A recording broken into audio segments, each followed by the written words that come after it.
Welcome to the letter left unposted by the Glitch Bureau. This book covers a staged disappearance of a sensitive financial letter from a locked office drawer used to manipulate liability, redirect blame within a professional firm, and conceal an internal financial irregularity. Themes: document-based fraud, not physical theft; workplace closed-circle deception; controlled alibis and staff testimony; insurance assessment investigation; misplaced evidence as deliberate construction. Chapter 1: The Vanishing Act. In the quaint coastal town of Eastbourne, 1931, the sun casts a golden hue over cobblestone streets, while gulls serenade the bustling harbor.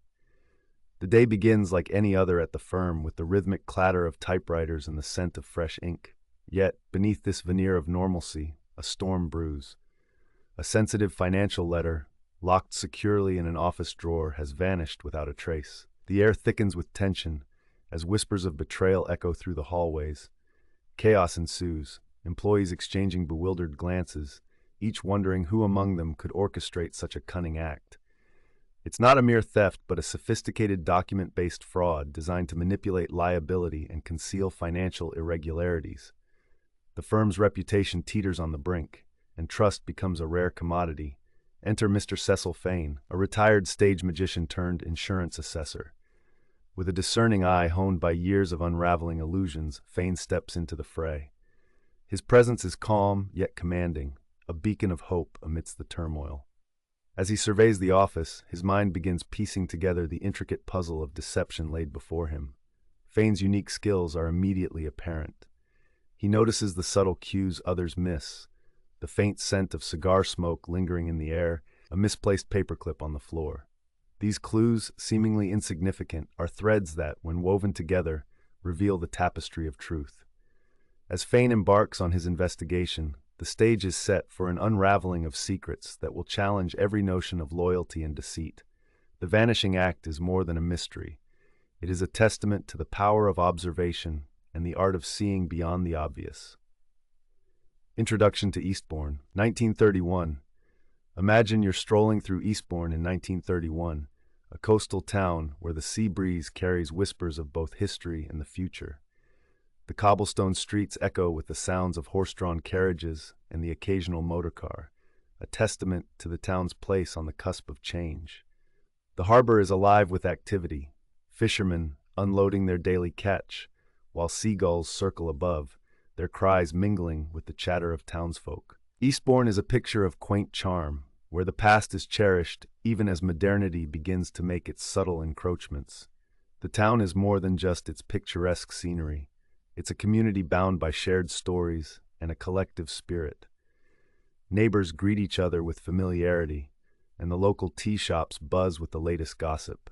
Yet, beneath this veneer of tranquility lies an undercurrent of mystery waiting to unfold. Setting the stage for an unexpected and thrilling tale, the professional firm. Overlooking the vast expanse of the sea stands a stately building, home to the professional firm that sits at the heart of our mystery. Inside, the atmosphere is one of order and precision. Mahogany desks line the office, each meticulously organized, while the rhythmic ticking of clocks punctuates the quiet hum of diligent work. The air is tinged with the scent of ink and paper, a reminder of the firm's dedication to discretion and efficiency. This firm is renowned for its ability to navigate the complex world of finance with unwavering integrity. Clients trust them with their most sensitive matters, confident in the firm's reputation for handling affairs with the utmost secrecy. It is this very reputation that makes the coming disruption all the more shocking, a disruption that will ripple through the lives of everyone involved, key players and their roles. Within the firm, a cast of characters each plays a pivotal role in its daily operations. At the helm is Mr. Edward Whitaker, the firm's meticulous manager. Known for his attention to detail, Whitaker ensures that every transaction is executed flawlessly. His presence is a steadying force, yet beneath his calm exterior lies a mind always calculating, always aware. Miss Clara Hughes, the sharp-witted secretary, is the firm's unofficial source of information. Her knack for gossip is matched only by her efficiency, and her insights often prove invaluable. Then there's Mr. Thomas Avery, the ambitious junior partner, eager to carve out his place in the firm. His drive and determination are palpable, and he views every challenge as an opportunity. These individuals, each with their own strengths and quirks, form the backbone of the firm. Their interactions, both professional and personal, weave a complex tapestry that will soon be tested in ways they could never have anticipated. The ordinary day. On the surface, today seems like any other day at the firm. Employees bustle about their tasks, the sound of typewriters clicking in harmony with the rustle of papers. The routine is comforting in its familiarity, a well-oiled machine operating with precision. Yet, as the day unfolds, this ordinary scene serves as the perfect backdrop for the chaos that is about to erupt. It's this very sense of normalcy that lulls everyone into a false sense of security. The rhythm of the day is unbroken, the usual ebb and flow of work uninterrupted. But beneath this calm exterior, a storm is brewing, one that will shatter the illusion of predictability and thrust the firm into the throes of uncertainty, the disappearance. The moment arrives with an almost imperceptible shift in the air. A sensitive financial letter, once securely locked away, is discovered missing from its drawer. At first there's disbelief, a fleeting hope that perhaps it has been misplaced. But as the reality sinks in, panic begins to rise among the staff. The implications of the letter's disappearance are dire. It is not merely a document, it is a key piece in a larger puzzle, one that holds the potential to unravel the very fabric of the firm. The tension is palpable, a heavy weight that presses down on everyone present. Hurried footsteps echo through the halls, whispers of suspicion spreading like wildfire, initial reactions and chaos. In the wake of the disappearance, chaos reigns. Accusations fly as employees scramble to establish alibis, each one eager to distance themselves from the growing scandal. Fear and confusion grip the firm, the once orderly environment now a maelstrom of distrust. Some staff members point fingers, while others retreat into silence, wary of drawing attention. The realization dawns as not a simple act of theft, but something far more sinister, a deliberate manipulation designed to deceive and mislead. The stakes are high, and the pressure to uncover the truth mounts with each passing moment. Enter Mr. Cecil Fane. Amidst the turmoil, Mr. Cecil Fane makes his entrance. A retired stage magician turned insurance assessor, Fane's arrival is marked by a touch of theatrical flair. His presence commands attention, his keen eye for detail immediately setting him apart from the rest. Fane's background in magic has honed his ability to see beyond the obvious, to unravel the truth hidden within layers of deception. As he surveys the scene, his mind begins to piece together the puzzle, each clue a thread in the intricate tapestry of the mystery. His calm demeanor brings a sense of focus to the chaos, a beacon of hope in the midst of uncertainty, setting up the investigation. With Fane at the helm, the investigation begins to take shape. His methodical approach is both reassuring and inspiring as he delves into the intricacies of the case. The staff, once divided by suspicion, now find themselves united in their quest for the truth. Fane's presence is a catalyst, igniting a sense of anticipation and resolve. As he gathers evidence and interviews key players, the layers of deception slowly begin to unravel. The reader is drawn into the unfolding drama, eager to follow Fane as he navigates the treacherous waters of mistrust and deceit. In this world where appearances can be deceiving and trust is a rare commodity, Fane's skills as a former magician become invaluable. With each revelation, the pieces of the puzzle fall into place, leading him ever closer to the mastermind behind the staged disappearance. The stage is set for a gripping investigation, one that promises to captivate and intrigue until the very last page. Setting the scene. In the heart of Eastbourne, 1931, the professional firm stood as a symbol of order and precision. The office, with its neatly arranged desks and meticulously organized files, exuded an air of calm efficiency. The rhythmic ticking of a grandfather clock in the corner underscored the atmosphere, a steady reminder of the regimented routine that governed the workplace. The firm was a bastion of reliability, its employees moving with the synchronized grace of a well-oiled machine, each task completed with the utmost attention to detail. The ordinary morning. On this particular morning, the office hummed with the usual sounds of productivity. Employees arrived, exchanging pleasantries as they settled into their daily tasks. The scent of fresh ink and paper filled the air, mingling with the faint aroma of polished wood. Among the staff, key figures moved through their routines, their personalities subtly revealed through snippets of conversation. Mr. James Cartwright, the senior partner, exuded authority and competence, while Miss Edith Hawthorne, the efficient secretary, managed the office with a quiet grace. Their interactions, though brief, hinted at the roles they played within the firm's intricate hierarchy. The discovery, the tranquility of the morning was shattered when Miss Hawthorne approached Mr. Cartwright with a stack of correspondence. As she opened the drawer to retrieve a sensitive financial letter requiring Mr. Cartwright's urgent attention, her gasp of shock echoed through the office. The letter was missing. The sudden absence of such a crucial document sent ripples of concern and confusion across the room, drawing the attention of nearby colleagues who stopped mid-task to exchange worried glances. Initial reactions. The news spread like wildfire, plunging the office into chaos. Mr. Cartwright's face turned ashen, his calm demeanor replaced by a sense of urgency. He demanded an immediate search of the premises, his voice cutting through the rising murmur of alarm. The staff, caught between disbelief and panic, began to search their desks and surrounding areas, the tension palpable as they rifled through papers and checked drawers. The atmosphere, once serene, now crackled with anxiety and suspicion. The locked drawer mystery. Attention quickly turned to the locked drawer, the focal point of the unfolding drama. It was locked with a unique key, one that only Mr. Cartwright and Miss Hawthorne supposedly possessed. This detail added a layer of intrigue, suggesting an inside job and hinting at a deeper conspiracy. The locked drawer, once a symbol of security, now stood as a testament to the breach of trust that had occurred within the firm's walls. The mystery of the missing letter loomed large, casting a shadow over the office. Enter Mr. Cecil Fane. Amidst the turmoil, Mr. Cecil Fane arrived at the office. His calm and composed demeanor contrasted sharply with the chaos around him, his presence bringing a sense of hope and anticipation. A retired stage magician turned insurance assessor, Fane's reputation for keen observational skills preceded him.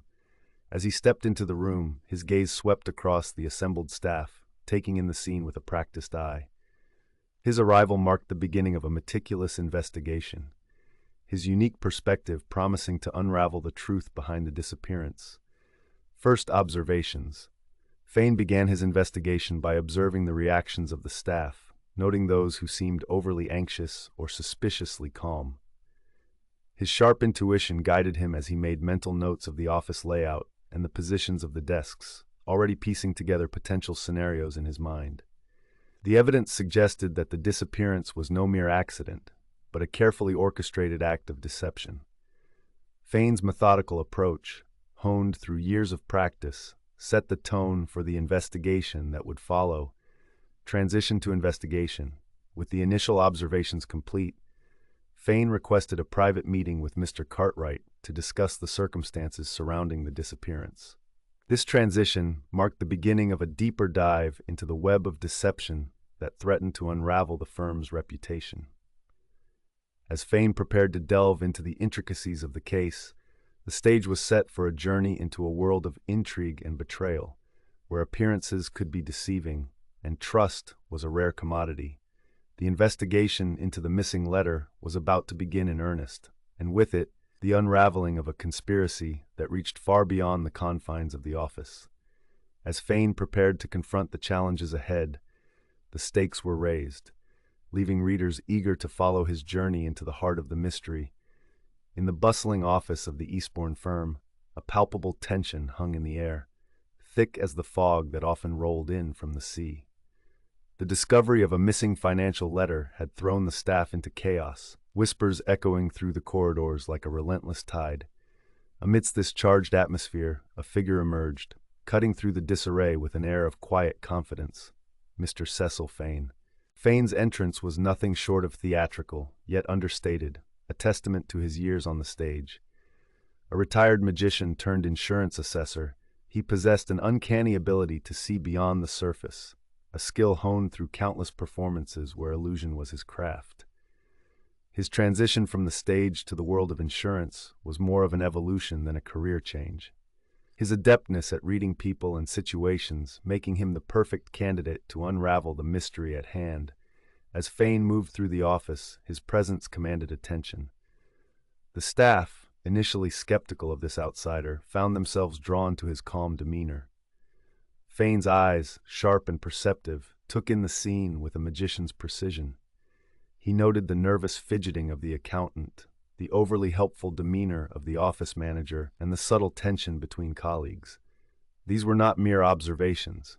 They were pieces of a puzzle, each detail contributing to a mental map of the firm's internal dynamics. Picture this: a locked drawer from which the letter had vanished without a trace. Fane approached it with the curiosity of a magician examining a new trick. He requested access, and with a meticulous eye, he inspected the drawer for hidden compartments or trick mechanisms. The critical element was not just what was missing, but how it had been taken. His methodical approach set the tone for his investigation, blending logic with a touch of theatrical flair that seemed to mesmerize the staff. The initial skepticism of the employees began to wane, as Fane's unique perspective slowly won them over. They observed his ability to dissect the seemingly mundane into significant insights, and what started as intrigue soon turned into a cautious trust. This shift was crucial, for trust would be the key to unlocking deeper revelations in a case where every detail mattered. Through subtle dialogue and internal monologue, readers are given glimpses into Fane's thought process.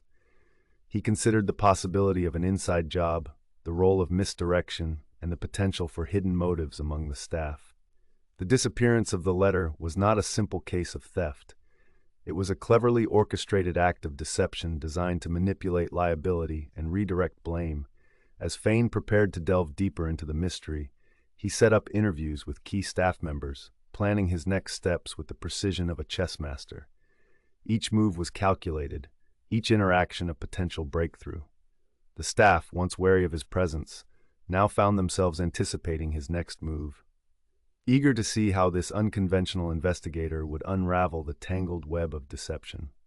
This subchapter not only establishes Mr. Cecil Fane as a central figure in the narrative, but also sets the stage for the intricate investigation that follows. By showcasing his unique skills and methodical approach, it ensures that readers are both engaged and eager to follow Fane on his journey. As the investigation progresses, Fane's ability to navigate the delicate balance between truth and illusion will become invaluable, revealing the truth hidden in plain sight. The story unfolds against the backdrop of 1930s England, where appearances can be deceiving and trust is a rare commodity. Fane's skills as a former magician become crucial in revealing the truth behind the staged disappearance. In a world where every employee is both a potential suspect and a possible victim, Fane's task is not just to find the missing letter, but to uncover the deeper conspiracy that threatens to bring the firm to its knees. As the investigation progresses, Fane encounters a cast of intriguing characters, each with their own secrets and motives. Among them is Mrs. Adela Harwood, the elegant wife of a Midlands textile manufacturer, whose poised demeanor hides a web of personal and professional entanglements. Her husband, Mr. George Harwood, is a man with his own interests to protect, while their dinner companion, Mr. Leonard Cray, and the quiet hotel guest, Miss Paula Stein, add further complexity to the unfolding drama. The staff of the Carnarvon Hotel, where the Harwoods are staying, also play a crucial role in the investigation. Agnes Doyle, the chambermaid, and Thomas Breck, the floor valet, are both under scrutiny, their actions and whereabouts meticulously examined. Mrs. Bell, the observant housekeeper, and Renata Koss, Mrs. Harwood's loyal maid, each hold pieces of the puzzle that could either incriminate or exonerate. In this world of misdirection and misplaced evidence, Fane must navigate the delicate balance between truth and illusion. His task is to piece together the clues that will lead him to the mastermind behind the staged disappearance. The critical element is not just solving the mystery, but understanding the motives that drive each character, revealing the human element behind the facade of deception. As Fane delves deeper into the case, the narrative builds to a climax, where he confronts the orchestrator of the staged disappearance. The full extent of the conspiracy is unveiled, leading to a resolution that not only solves the mystery, but also changes the characters involved. The aftermath of the investigation reveals how the events have transformed the firm, leaving readers with a sense of satisfaction and contemplation. The letter left unposted is a gripping mystery that explores themes of deception, manipulation, and the lengths to which individuals will go to protect their interests.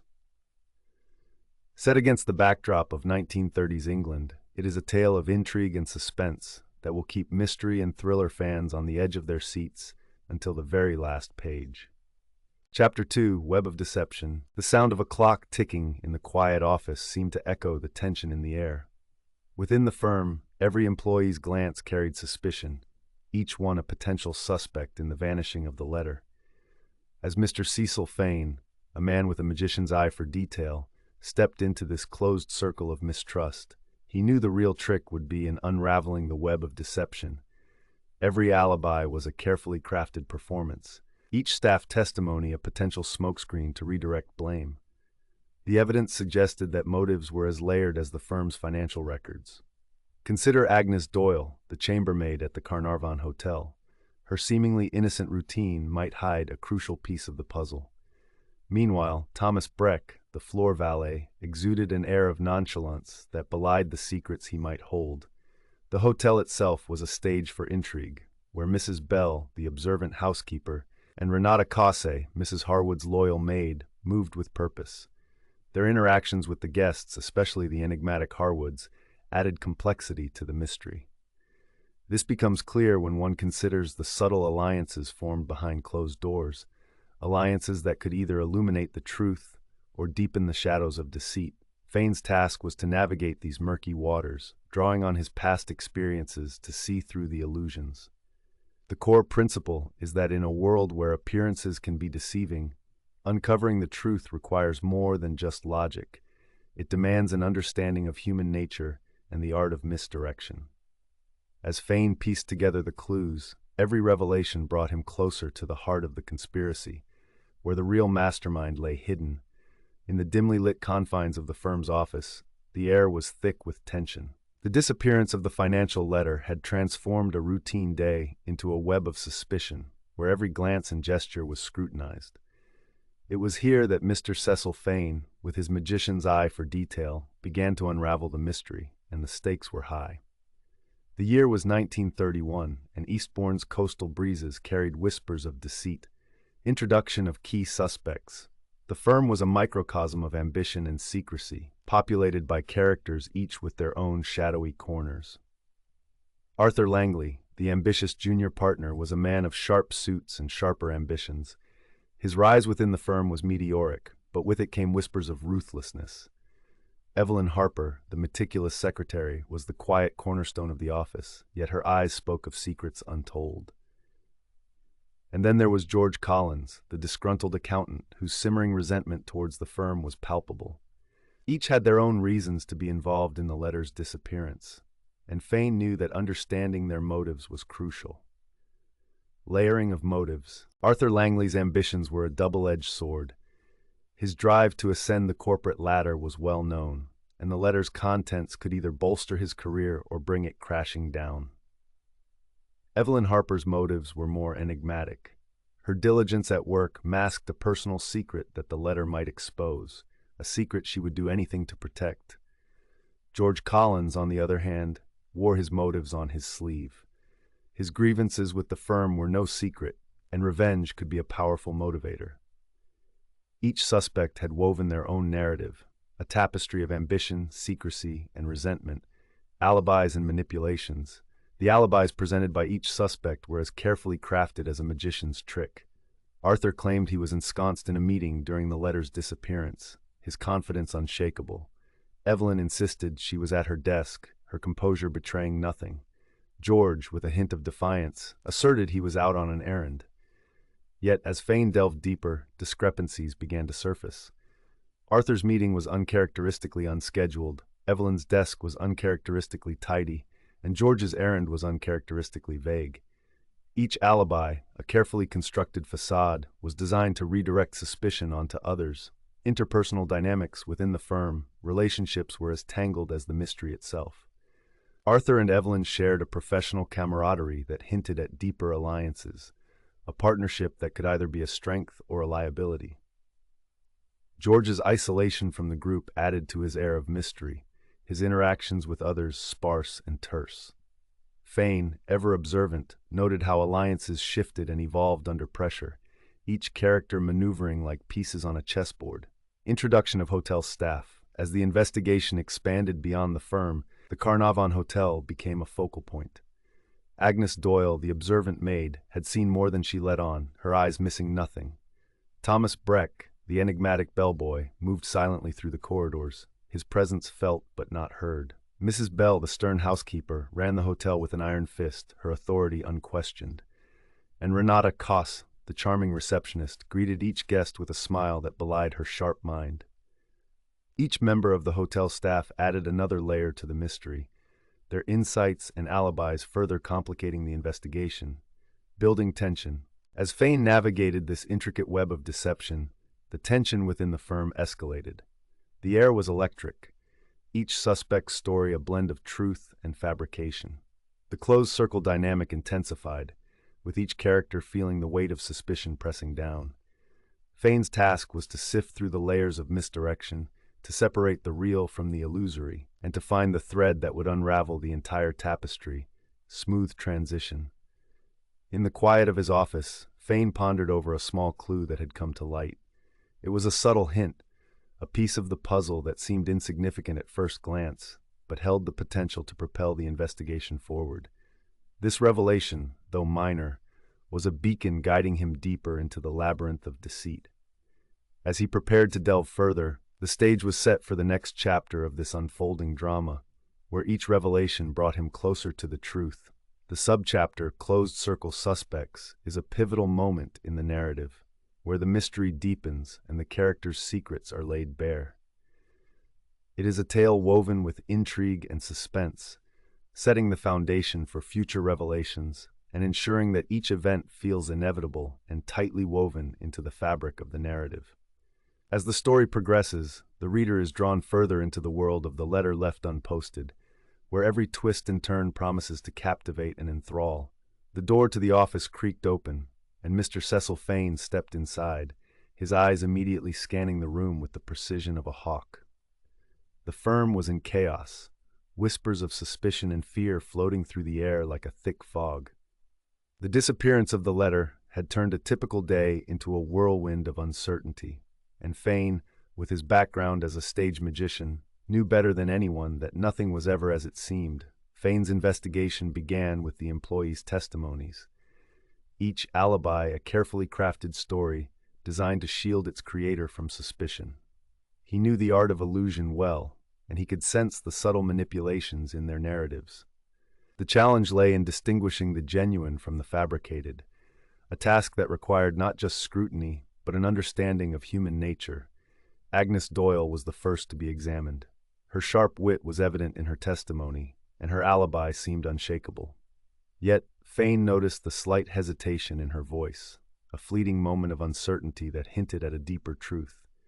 Agnes was no stranger to deception, and Fane could tell that her calm exterior masked a mind at work, calculating and cautious. Thomas Breck, on the other hand, was a bundle of nerves. His hands trembled slightly as he recounted his whereabouts, and Fane noted the inconsistency in his timeline. Thomas was hiding something, but whether it was guilt or fear remained to be seen. Fane's questions probed gently, unraveling Thomas's story thread by thread, each response revealing more than the young man intended. The investigation took a pivotal turn at the Carnarvon Hotel, a place where the firm's employees often gathered. Fane observed the interactions with the keen eye of a magician watching his audience. The hotel was a microcosm of the firm's internal dynamics, a place where alliances and betrayals played out in whispered conversations and furtive glances. Mrs. Bell, the observant housekeeper, and Renata Casa, Mrs. Harwood's loyal maid, provided Fane with subtle yet significant insights. They spoke of Agnes's frequent visits to the hotel, of Thomas's late-night wanderings, and of the peculiar behavior of several other employees. Each piece of information was a puzzle piece, fitting into the larger picture that Fane was slowly assembling. A breakthrough came when Fane uncovered a discrepancy in the timeline of events. One of the firm's employees had claimed to be at a location that was later proven to be false. This revelation shifted the dynamics of the investigation, As Fane began to unravel the web of alibis that had been so carefully constructed, the tension escalated as the characters realized that their secrets were at risk of exposure. Agnes's sharp wit was now tinged with anxiety, and Thomas's nervous demeanor betrayed a growing sense of desperation. The stakes were higher than ever, and Fane knew that he was closing in on the truth. As Fane reflected on the nature of truth and deception, he recognized the parallels between his past life as a magician and his current role as an investigator. The challenge lay in discerning the genuine from the fabricated, in seeing through the illusions that others presented. It was a task that required not just skill, but intuition, an understanding of the human psyche, and the motivations that drove people to deceive. In the quiet moments of introspection, Fane considered the complexity of human motives and the fragile nature of trust. He knew that the answers he sought were within reach, hidden beneath layers of misdirection and deceit. The key was to remain patient, to let the truth reveal itself in its own time. The narrative of controlled alibis is a testament to the intricate dance of deception that unfolds within the firm. It is a story of appearances versus reality, of the lengths to which individuals will go to protect their interests or implicate others. As Fane delves deeper into the mystery, he uncovers the hidden truths that lie beneath the surface, setting the stage for further revelations in the unfolding drama. In the world of the letter left unposted, trust is a rare commodity, and appearances can be deceiving. Fane's journey is one of discovery, of peeling back the layers of fabricated truths to reveal the reality beneath. It is a journey that challenges him to question his assumptions, to look beyond the surface and see the world for what it truly is. As the investigation progresses, Fane's skills as a former magician become invaluable. He is able to see through the illusions that others present, to detect the subtle cues that hint at manipulation. His keen eye for detail allows him to piece together the puzzle, to uncover the deeper conspiracy that threatens to bring the firm to its knees. The narrative of controlled alibis is a pivotal moment in the story, one that deepens the mystery and enriches the narrative. It highlights the complexity of human motives and the fragile nature of trust, setting the stage for further revelations in the unfolding drama. As Fane continues his investigation, he is driven by a determination to untangle the web of lies and bring the truth to light. In the end, Controlled Alibis is a story about the power of perception, about the ways in which we deceive ourselves and others. It is a story that challenges us to question our assumptions, to look beyond the surface and see the world for what it truly is. In a world where appearances can be deceiving, the true challenge lies in discerning the genuine from the fabricated, in finding the truth that lies hidden beneath the surface. The Carnarvon Hotel stood as a beacon of elegance amidst the bustling town of Eastbourne. Its grand architecture, with towering columns and intricate stone carvings, whispered stories of opulence and intrigue. As Mr. Cecil Fane stepped through its revolving doors, he was enveloped by the aroma of polished wood and fresh flowers, a sensory prelude to the complex web of deception he was about to unravel. Fane, a retired stage magician turned insurance assessor, was no stranger to the art of illusion. His keen eye for detail and knack for reading between the lines were invaluable tools as he embarked on this investigation. The hotel, with its labyrinthine corridors and bustling common areas, became a microcosm of the larger mystery that extended beyond the confines of the professional firm. Here Fane would begin to piece together the puzzle that was the disappearance of a sensitive financial letter. His first encounter was with Agnes Doyle, the meticulous head housekeeper. Agnes was a woman of precision, her uniform crisp and her demeanor unwavering. She moved through the hotel with an air of authority, ensuring every corner was immaculate. Yet, beneath her strict exterior, Fane sensed a flicker of something more, perhaps a secret loyalty to one of the firm's key players.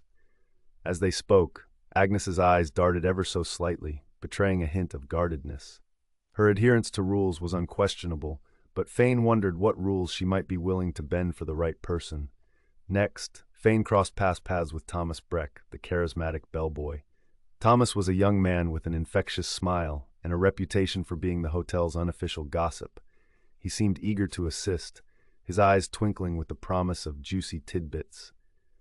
"Anything you need, sir, just let me know," he said, his voice a blend of sincerity and mischief. Fane knew that Thomas's penchant for gossip could be both a blessing and a curse. The challenge lay in sifting through the chatter to find the nuggets of truth that might hold valuable insights into the firm's inner workings. Mrs. Bell, the seasoned concierge, was a woman of few words but immense presence. Her desk was a fortress of discretion, and her eyes seemed to register every movement within the hotel. She was the gatekeeper of secrets, both personal and professional. As Fane engaged her in conversation, he noted her careful choice of words and the slight pauses that punctuated her sentences. It was clear that Mrs. Bell knew more than she let on, and Fane's task was to gently coax those secrets from her grasp. Then there was Renata Casa, the enigmatic lounge singer whose voice captivated guests each evening. Renata was a woman of mystery, her performances a tapestry of emotion and allure. As she sang, her eyes scanned the room, quietly observing the comings and goings of the hotel's influential figures. Fane approached her with a blend of curiosity and caution, aware that her observations could prove pivotal. Renata's insights were subtle, woven into the fabric of her songs, and Fane listened intently, hoping to decipher the hidden messages within her melodies. Each interaction with the hotel staff was a delicate dance of probing questions and guarded responses. Fane, ever the magician, used his skills to detect inconsistencies in their testimonies, reading between the lines to uncover the truths hidden beneath their polished facades. As he pieced together their stories, a pattern began to emerge, revealing how the hotel staff's seemingly mundane routines intersected with the firm's scandalous events. In the course of his investigation, Fane stumbled upon subtle clues that suggested the hotel itself might be a stage for orchestrating the letter's disappearance. A misplaced ledger in the manager's office caught his attention, its pages filled with cryptic notes and unusual transactions. In the staff quarters, a hastily scribbled note tucked behind a mirror hinted at clandestine meetings and secret alliances. These discoveries heightened the tension, suggesting that the hotel staff might be more deeply entangled in the conspiracy than initially thought. The emotional journey of this subchapter was one of growing suspicion and revelation. As Fane delved deeper, readers were drawn into the intricate dance of deception, feeling the weight of his discoveries and the implications they held for the investigation. The hotel, once a place of elegance and charm, transformed into a theater of intrigue, each staff member a player in the unfolding drama. The subchapter culminated with Fane piecing together a significant clue that linked the hotel staff to the missing letter. It was a small detail, easily overlooked, but in the hands of a master like Fane, it became the key to unlocking the mystery. This revelation set the stage for the next phase of his investigation. As Fane prepared to delve even deeper into the tangled web of deception that surrounded the firm, the transition from the previous chapter, Web of Deception, into this subchapter was seamless, maintaining the storytelling tone and ensuring that each event felt both surprising and inevitable in hindsight. The interactions with the hotel staff enriched the narrative, deepening the mystery and advancing the plot in a logical and engaging manner. As Fane continued his investigation, readers were left eager to follow his journey, anticipating the next twist in this gripping tale of intrigue and suspense. Chapter 3: The Illusion of Truth. The gentle clink of porcelain teacups echoed through the drawing room, a seemingly innocuous sound that masked the tension beneath. As Mr. Cecil Fane surveyed the scene, he knew that every word spoken was another thread in the elaborate tapestry of deceit. In this chapter, the illusion of truth becomes a palpable force, as Fane meticulously unravels the layers of misdirection and misplaced evidence that have been artfully constructed to mislead. Let's say you find yourself in Fane's shoes, sifting through a puzzle where each piece seems deliberately crafted to misdirect. More often than not, the clues appear to lead nowhere, yet Fane's experience as a former magician allows him to see beyond the surface. His methodical approach reveals the intricate connections between individuals, each with their own hidden motives and alliances. Consider the interaction between Mrs. Adela Harwood and Mr. Leonard Cray, whose seemingly cordial exchanges hint at a deeper, more complex relationship. Fane observes these dynamics with a keen eye, understanding that the truth often lies in the subtleties of human behavior. As tensions rise, the web of deception tightens, exposing ulterior motives and clandestine partnerships. Then comes the turning point, a revelation that shifts the entire investigation. A misplaced document previously overlooked suddenly takes on new significance. This discovery propels the narrative forward, raising the stakes and intensifying the mystery. As Fane pieces together the puzzle, the illusion of truth begins to unravel, revealing a plot more intricate than he had imagined. In a world where appearances deceive, Fane's pursuit of the truth becomes a race against time, keeping readers on the edge of their seats. Mr. Cecil Fane stood in the dimly lit office, the air thick with the scent of old paper and polished wood. The room was silent, save for the distant hum of the coastal town of Eastbourne in 1931. He approached the locked drawer, the supposed fortress from which a sensitive financial letter had vanished. It was a mystery wrapped in layers of deception, and Fane, with his magician's intuition, was determined to unravel it. His gaze fell upon the drawer's edge, where a faint fingerprint whispered of hurried actions. This was no ordinary mark. It was a clue, a breadcrumb left by an unseen hand. Nearby, a minute tear in the carpet suggested a hasty retreat, a subtle detail that others had overlooked. Fane knew that in the world of illusions, the smallest detail could hold the greatest significance. With methodical precision, Fane reconstructed the timeline of events. Each step was a dance between logic and intuition, as he pieced together the puzzle of the letter's disappearance.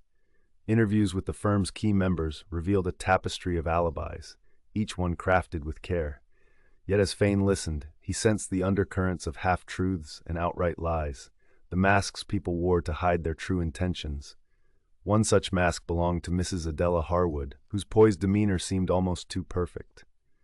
Her husband, Mr. George Harwood, bristled with his own secrets, while their dinner companion, Mr. Leonard Cray, added a layer of complexity to the unfolding drama. Each interaction was a potential minefield, where even a slip of the tongue could unravel the carefully constructed facade. It was during one such interview that Fane's eyes were drawn to a seemingly innocuous object, a pen, misplaced and out of place. This simple office supply item, found in an unusual location, became a linchpin in Fane's investigation. It was more than just a pen. It was a symbol of misdirection, a deliberate construction of evidence designed to mislead and implicate an innocent party. The realization that someone within the firm was orchestrating this complex web of lies heightened the tension. Fane's mind raced as he considered the implications. This was not just about a missing letter. It was about control, manipulation, and the lengths to which individuals would go to protect their interests. As Fane delved deeper, his interactions with the firm employees and hotel staff revealed underlying motives and hidden alliances.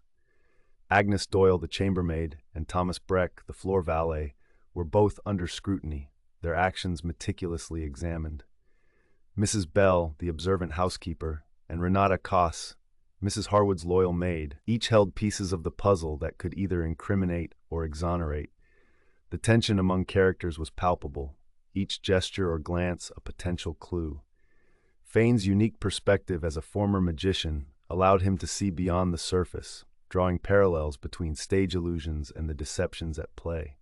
He understood that in a world where appearances could be deceiving, the truth was often hidden in plain sight. As the investigation progressed, Fane uncovered a series of seemingly unrelated incidents. Each piece, when viewed in isolation, appeared insignificant. Yet when pieced together, they formed a coherent pattern, a mosaic of deceit that pointed to a single orchestrator. This realization was a turning point, a major revelation that redefined the trajectory of the investigation. In this moment of clarity, Fane understood that the stakes were higher than he had imagined. The true mastermind was not only manipulating evidence, but also controlling the narrative within the firm. This was a game of chess, where each move was calculated, and Fane was determined to checkmate the opponent. Armed with new insights, Fane found himself at a crossroads. The path ahead was fraught with challenges, but he was undeterred. He knew that the truth, once revealed, would bring the firm to its knees and expose the mastermind's intricate web of lies. As Fane prepared to confront the orchestrator, he reflected on the journey thus far. It had been a dance of shadows and light, a battle between illusion and reality. Yet, through it all, he had remained steadfast, guided by his unwavering belief in the power of truth. The subchapter concluded with Fane standing on the precipice of revelation, the weight of his discoveries heavy on his shoulders. The narrative had built towards this moment, a crescendo of suspense and intrigue that left readers eager for more. The stage was set for the subsequent subchapter, where Fane would confront the mastermind and unravel the full extent of the conspiracy. Misdirection and Clues was more than just a chapter. It was a journey into the heart of deception, a testament to the power of observation and the resilience of the human spirit. It bridged the gap between the initial investigation and the climax, ensuring a seamless flow and a compelling emotional journey for the reader. The ornate conference room of the firm exudes an air of formality, yet beneath its polished veneer lies a simmering tension. Mr. Cecil Fane, the retired stage magician turned insurance assessor, sits poised at the head of the table, ready to unravel the complex web of relationships that hold the firm together, or threaten to tear it apart. As he prepares to conduct a series of interviews, the room becomes a stage where ambition and integrity will clash in a dance of deceit. The first act begins with Mr. Harold Pritchard, the firm's ambitious junior partner. His entrance is marked by a nervous energy, his eagerness to ascend the corporate ladder almost palpable. As Fane engages him in conversation, he quickly senses Pritchard's desperation. The junior partner's words are laced with subtle hints of envy and fear, betraying a man caught between his aspirations and the precariousness of his current position. This interaction sets the tone for the chapter, highlighting the theme of ambition versus integrity. Fane's probing questions reveal layers of tension within Pritchard's responses. The junior partner's eyes dart around the room, as if seeking an escape from the scrutiny.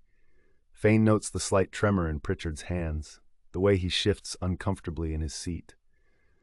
These small details paint a vivid picture of a man who is both a suspect and a potential ally, his motivations shrouded in a fog of ambition.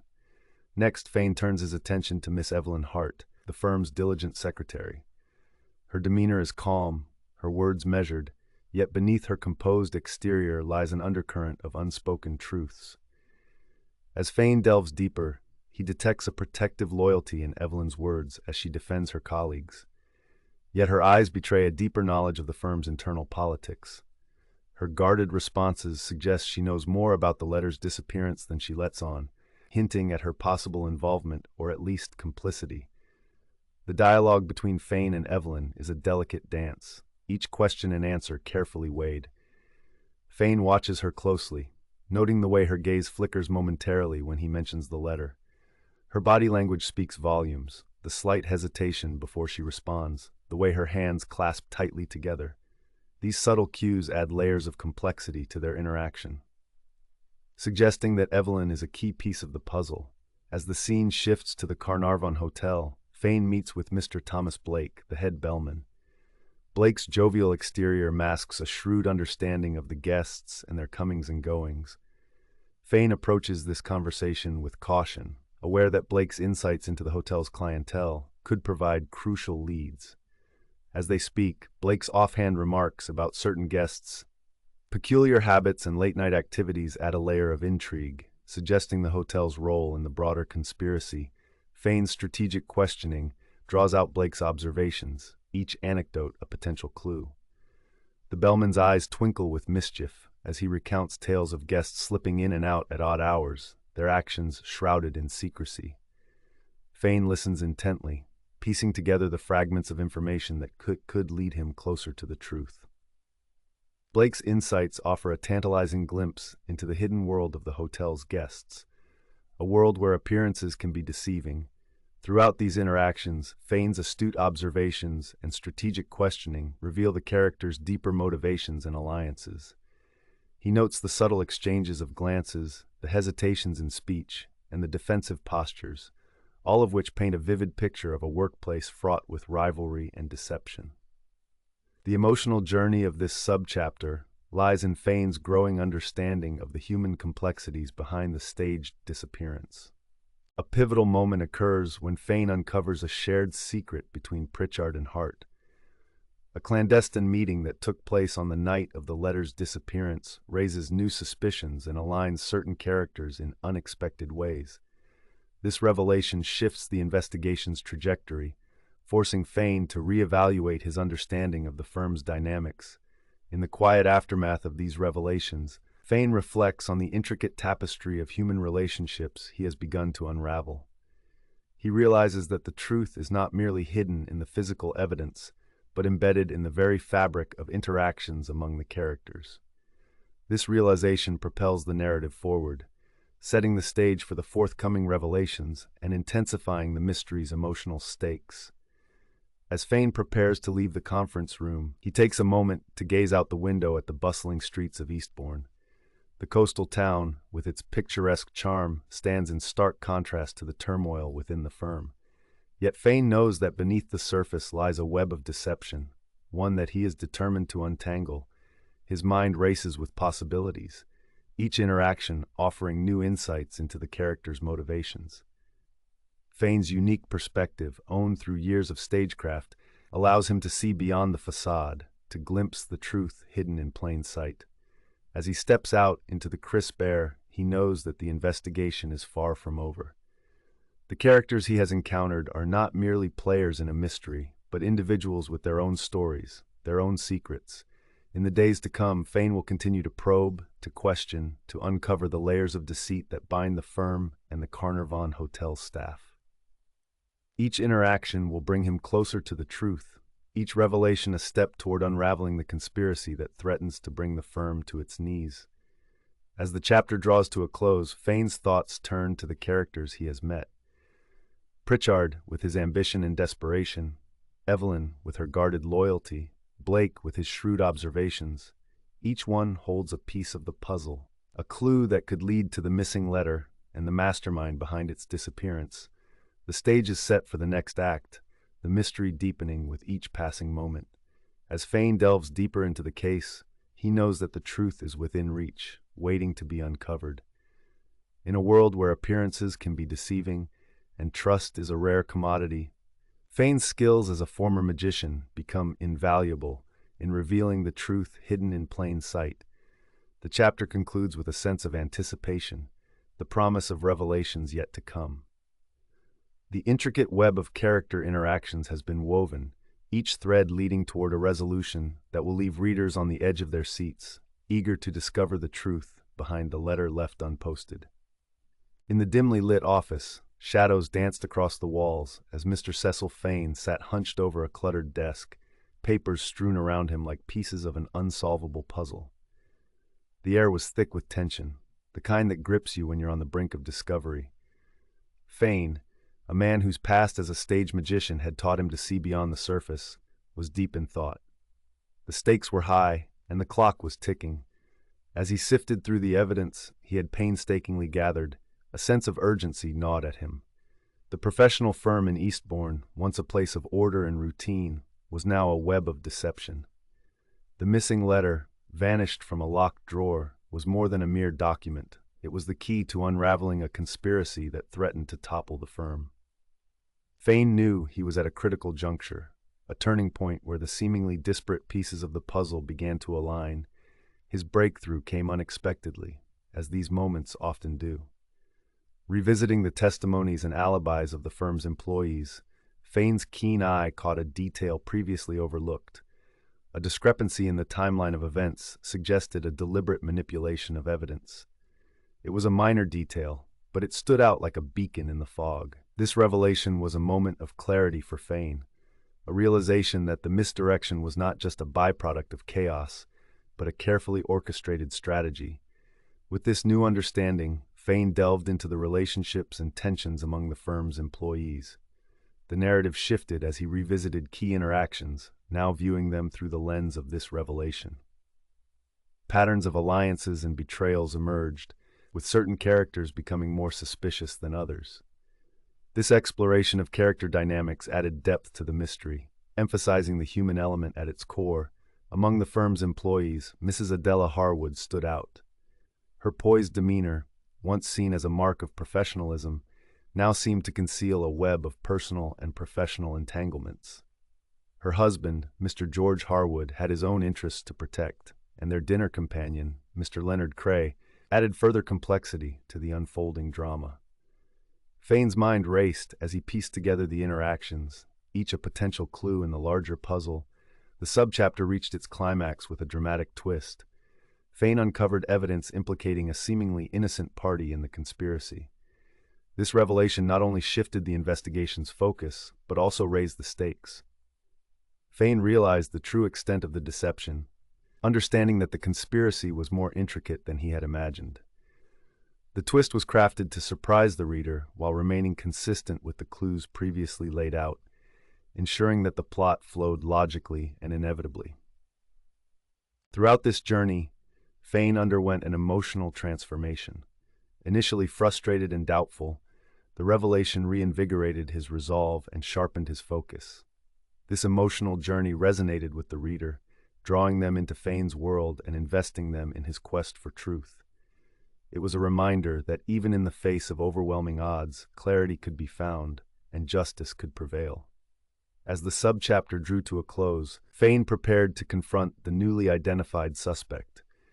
The transition was seamless, bridging the gap between the illusion of truth and the climactic events yet to come. The reader was left eager to see how Fane would navigate this new challenge and what further revelations awaited. The narrative momentum accelerated, propelling the story towards its climax. In practice, the turning point served as a catalyst for transformation, not just for Fane, but for the entire investigation. It was a moment where the fog lifted and the path forward became clear. The subchapter was essential for its role in transforming the investigation, deepening character relationships, and heightening the mystery's tension. Readers remained engaged and enthralled by the intricate web of deception, eager to see how the story would unfold. To put this in perspective, the turning point in any mystery is a critical moment where the protagonist gains a new understanding of the situation. It's the moment when the pieces of the puzzle begin to fit together, revealing a clearer picture of the truth. For Fane, this moment was not just about solving the mystery, but about understanding the human motivations behind it. It was about peeling back the layers of deceit to reveal the core of the conspiracy. Experts agree that a well-crafted turning point is essential in any mystery or thriller. It's the moment that keeps readers on the edge of their seats, eager to see what happens next. In The Letter Left Unposted, the turning point was not just a plot device, but a crucial element in the narrative, driving the story forward and deepening the reader's engagement. What's crucial here is the realization that the turning point is not just about the revelation of new evidence, but about the protagonist's growth and transformation. It's about the shift in perspective that allows them to see the truth hidden in plain sight. For Fane, this meant not just uncovering the conspiracy, but understanding the motivations behind it. It was about seeing the human element in the mystery, the alliances and betrayals that drove the deception. The turning point also served to heighten the tension, raising the stakes and propelling the story towards its climax. It was a moment of clarity that set the stage for the final confrontation, where Fane would confront the mastermind behind the staged disappearance. The subchapter concluded with Fane preparing to face this new challenge, leaving readers eager to see how the story would unfold. In conclusion, the turning point in The Letter Left Unposted was a pivotal moment in the narrative, transforming the investigation and deepening the mystery.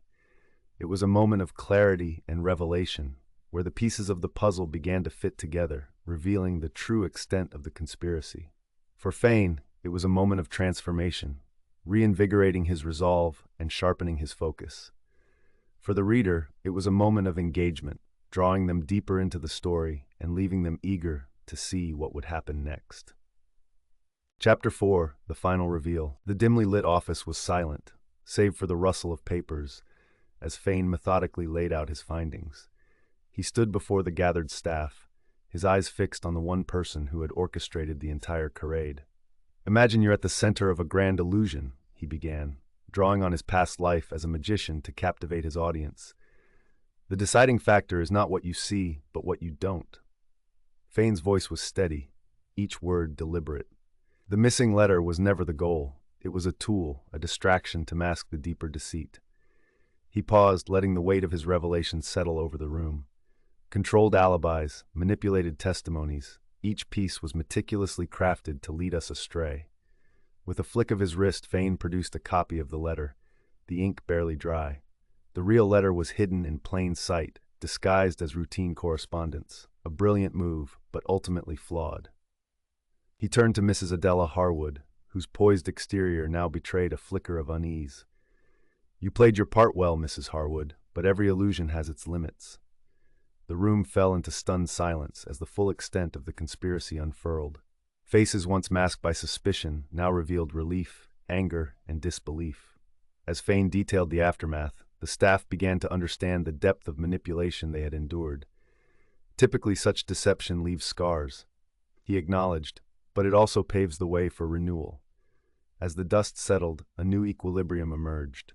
Trust, once shattered, started to mend, and the firm slowly returned to its routines. Fane's parting words lingered, a reminder of the power of truth amidst illusion. In every ending, there lies a new beginning. The dim glow of the lamp cast long shadows across the walls of the office, transforming the once mundane space into a theater of intrigue. The air was thick with anticipation as Mr. Cecil Fane, the astute investigator, prepared to unveil the truth. The office, usually a hub of routine business, now felt like the stage of a grand performance. The employees of the firm, gathered in a semicircle, exchanged nervous glances, each wondering what revelations the evening would bring. Fane, with his calm yet commanding presence, reminiscent of his days as a stage magician, stood at the center, orchestrating the scene with meticulous precision. He had ensured that all key players were present, their faces a mix of fear and curiosity.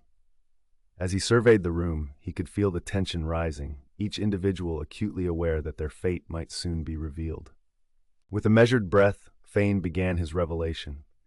He recounted the chain of events leading to the mysterious disappearance of the sensitive financial letter, a document whose absence had thrown the firm into chaos. His voice, steady and clear, wove a narrative of deception, highlighting how each piece of misplaced evidence had been deliberately constructed to mislead the investigation. Like a magician revealing the secrets behind his tricks, Fane connected seemingly unrelated clues with precision, captivating his audience. The room was silent, save for the occasional rustle of fabric as someone shifted in their seat. Fane's eyes moved from face to face, gauging reactions, measuring the impact of his words. Each revelation was met with a collective intake of breath, the tension in the room palpable as the truth slowly unraveled. In a climactic moment, Fane turned his attention to the mastermind behind the conspiracy. The orchestrator, who had skillfully manipulated the firm's dynamics to stage the disappearance, was finally exposed. The tension peaked as Fane named the individual, a character whose cunning had kept the firm in turmoil. The revelation was both shocking and satisfying, as the mastermind's elaborate plan unraveled before the eyes of those gathered. The confrontation elicited strong emotional responses from the characters. Relief washed over some, while others were horrified, grappling with the betrayal of someone they had trusted. Fane's revelation not only exposed the mastermind, but also brought to light the personal struggles and moral dilemmas faced by each character. It added depth to the narrative, transforming the mystery into a poignant exploration of trust and deception. As the dust began to settle, Fane addressed the aftermath of the investigation. He offered insights into the motivations behind the conspiracy, providing a deeper understanding of the characters' actions. This reflection allowed for a thematic exploration of ambition and its consequences, a reminder of the lengths to which individuals will go to protect their interests. With the investigation concluded, Fane contemplated the impact of the events on the firm and its employees. He acknowledged the changes that had occurred, both within the firm and within himself. This introspection set the stage for the resolution of the story, bridging the gap to the final moments where a new equilibrium was established. The subchapter concluded with a subtle hint at future possibilities for Fane. Though the mystery had been resolved, the open-ended conclusion left readers with a sense of closure, yet curiosity about what lay ahead for the enigmatic investigator. This invitation to ponder the lasting effects of the events and the potential for new adventures created a satisfying end to the narrative. The exploration of deception and manipulation within the firm had revealed the complexities of human nature, the intricate dance between truth and illusion. Fane's skills as a former magician had been invaluable in unraveling the truth hidden in plain sight, demonstrating that even in a world shrouded in mystery, clarity could be achieved through careful observation and insight. As Fane prepared to leave the office, the shadows that had once seemed ominous now felt less threatening, a testament to the power of truth to dispel darkness. The employees, though still processing the revelations, appeared more at ease, the weight of suspicion lifted from their shoulders. The firm, though forever changed, had emerged stronger, its foundations reinforced by the hard-won lessons of trust and integrity. In the quiet moments that followed, Fane allowed himself a rare moment of reflection. The investigation had tested him, challenged his perceptions, and ultimately reaffirmed his belief in the power of truth. As he stepped into the night, the cool air a welcome relief, he knew that the journey was far from over. The future, though uncertain, held the promise of new challenges, new mysteries to unravel, and new truths to uncover. And so, with a sense of purpose and a renewed determination, Fane walked away from the firm, leaving behind a legacy of insight and understanding. The story of the letter left unposted had come to an end, but for Fane, the real adventure was just beginning. The world was full of puzzles waiting to be solved, and he was ready to face whatever came next. As the sun began to set over the coastal town of Eastbourne, the once tumultuous office of the firm settled into an uneasy calm. The air was thick with the weight of revelations, and the employees, like actors after a gripping performance, lingered in the aftermath of their roles. Mr. Cecil Fane stood at the center, his presence commanding yet reassuring, as he prepared to guide them through the final act of this intricate drama. The resolution of any mystery carries with it a sense of catharsis, and for Fane, the task at hand was to untangle the web of deceit that had ensnared the firm. With the precision of a seasoned magician revealing the secrets behind an illusion, Fane began to dismantle the layers of lies that had been carefully constructed. The employees, now stripped of their facades, faced the stark reality of their actions. Fane's methodical approach was both compelling and enlightening. He started by addressing the interconnectedness of the employees' motives. Each action, seemingly isolated, was part of a larger tapestry of ambition and desperation. The mastermind behind the staged disappearance had orchestrated a symphony of deceit, and now the time had come to explore the motivations that lay at the heart of this conspiracy. The mastermind, driven by a potent mix of fear and ambition, had orchestrated the disappearance of the sensitive financial letter to manipulate liability and redirect blame. In the aftermath, Fane's confrontation with this individual remained fresh in the minds of all present. The mastermind's motivations were laid bare, revealing a desperate attempt to conceal financial irregularities that threatened the very foundation of the firm. As the truth emerged, so did the emotional journey of the characters. Remorse and relief were palpable in the room. Some employees found solace in the honesty of confession, while others grappled with the consequences of their deceit. Fane's role was not merely to uncover the truth, but to help the firm and its people understand the depth of their involvement and the path forward. With the loose ends tied, Fane shifted the focus to the future of the firm. The resolution was not just about solving the mystery, but about setting the stage for a new beginning. The leadership faced difficult decisions about trust and integrity, learning from the chaos that had nearly dismantled their establishment.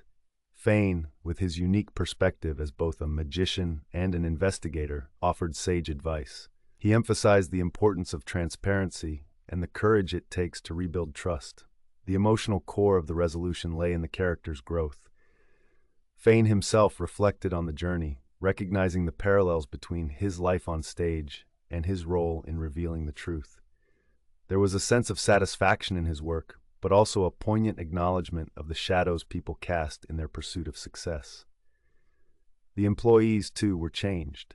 Some found redemption, while others faced the consequences of their deceit. In the quiet moments that followed, Fane addressed the employees with a thematic statement that resonated deeply: the delicate balance between illusion and reality, and the courage it takes to confront one's own deceptions. The resolution was not just a conclusion, but a contemplation of the nature of truth and the price of ambition. As the firm prepared to move forward, the atmosphere was one of cautious optimism. The new equilibrium established in the aftermath of the investigation promised a future where lessons learned would guide actions and decisions. The story of the firm, once marred by deceit, now held the potential for a narrative of integrity and growth. The resolution of the mystery in the letter left unposted is a testament to the power of truth and the resilience of the human spirit. As readers turn the final pages, they are left with a lasting impression of the journey they have taken with Fane and the firm.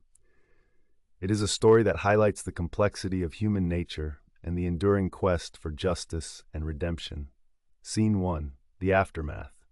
The office buzzed with a palpable tension that only began to ease as Mr. Cecil Fane's voice cut through the heavy air. Picture this: a room full of stunned faces, each reflecting a kaleidoscope of emotions: relief, shock, betrayal. The truth, once a shadowy figure lurking in the corners, now stood stark and undeniable in the center of the room. Mr. Fane, with the poise of a seasoned performer, had pulled back the curtain on the elaborate deception that had ensnared the firm. Employees exchanged glances, some grateful for the revelation, others grappling with the weight of their own involvement. Observations show that moments like these are pivotal, not just for the narrative, but for the characters themselves. The critical element is understanding how each person is affected by the unmasking of the true conspirator. For some, the revelation offered a chance at redemption, while for others, it was a bitter pill to swallow. As the dust of deception settled, the firm stood at the brink of transformation, teetering between chaos and the promise of a new beginning. Scene 2. Personal reflections. With the immediate crisis averted, the narrative shifts to a more introspective tone. Mr. Fane, now a figure of quiet contemplation, reflects on his journey. Imagine a man who has spent years mastering the art of illusion, now using those very skills to uncover the truth. His transition from a retired stage magician to an insurance assessor was not just a change in profession, but a journey of self-discovery. In the quiet moments that followed the confrontation, Fane pondered the path that led him here, recognizing the value of his unique skills in navigating the labyrinth of lies. Meanwhile, the firm's employees and hotel staff found themselves at a crossroads. For some, like Agnes Doyle and Thomas Breck, the revelation was a chance to clear their names and start anew. For others, such as Mrs. Adela Harwood, the reality of their entanglements became a burden they could no longer ignore. Personal reflections offered a window into the hearts and minds of these characters, revealing how deeply the events had transformed them. The impact is meaningful, as each character grapples with the consequences of their actions and the new reality they must face. Scene 3. Restoring order. As the firm began to pick up the pieces, the focus shifted to restoring order and rebuilding trust. The key to understanding this process lies in the steps taken to ensure transparency and accountability. Mr. Fane, drawing from his unique perspective, offered insights and suggestions to prevent future incidents. His recommendations were not just theoretical, but grounded in practical experience, providing a roadmap for the firm to follow. Building on this, the firm's leadership took decisive action. They implemented new protocols, ensuring that every employee understood their role in maintaining the integrity of the organization. These changes were not merely cosmetic, but represented a fundamental shift in how the firm operated. The critical element is growth, and through these efforts, the firm emerged stronger and more resilient, ready to face whatever challenges lay ahead. Scene 4. A new beginning. As Mr. Fane prepared to leave Eastbourne, a sense of a new beginning permeated the air. The bonds he had formed with the characters hinted at future collaborations or friendships, suggesting that his journey was far from over. Picture this situation: a man standing at the crossroads of his life, having just unraveled a complex mystery, now contemplating the path ahead. The final moments of the subchapter focus on a thematic statement, reflecting on the nature of truth and deception. In a world where appearances can be deceiving, the resilience of the human spirit shines through. This emotional resolution leaves readers satisfied, yet contemplative, pondering the lasting impact of the story.